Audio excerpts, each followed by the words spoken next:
মুশফিক আপনার কি মনে হয় মানে এরদোয়ানের জন্য next run is going to be walk in the park or is there still a chance that he might struggle? It's not going to be a walk in the park because it's about apathy, voter apathy. Either people are going to come out, but it's for both candidates. But his supporters going to come out in His big supporters numbers. will come out because they will take it as like, you know, Do or die. do or die. True. And it is do or die, unfortunately for many of them. But I also think that there is a minority of people who are disillusioned AKP supporters. Like I spoke to a friend today in Turkey, he says, I hate the AKP, but I still love President Erdogan. So they'll come out. And some did go out and vote for CHP, reluctantly. I think they might just think, you know what, I'm not going to bother voting. And or that we don't want to take the risk. That is some important So point. apathy is the bigger problem. But Well, apathy is probably going to affect more for more for the CHP. But you know, I want to pick on something that's the hypocrisy, because we read there's an article against Turkey in the Guardian every week. If you read the Guardian.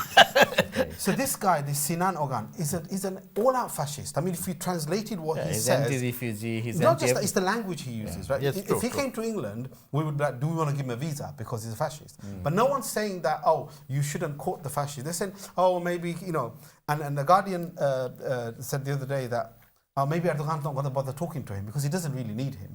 But, you know, Kılıçdaroğlu needs to talk to him.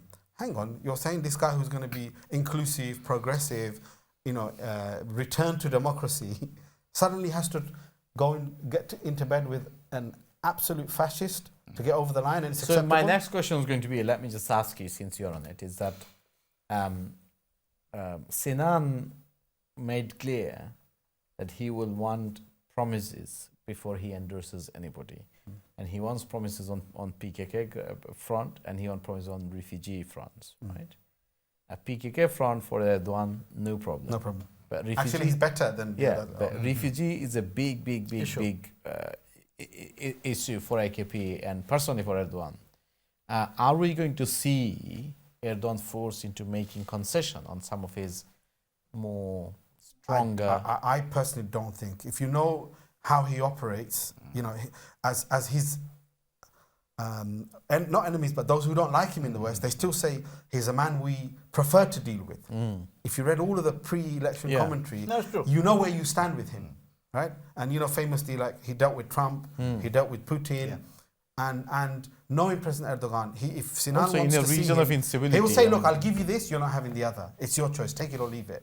And Sinan's got to make a choice. And if he's smart and he wants a job, you know, he'll either just stay quiet, which will split the vote, or he'll take an offer. I don't think I don't think he's big enough to go to the table with President Erdogan directly. Well, given and how say- close Erdogan is to the finishing line. Yeah, I don't think, you know, he's not that influential.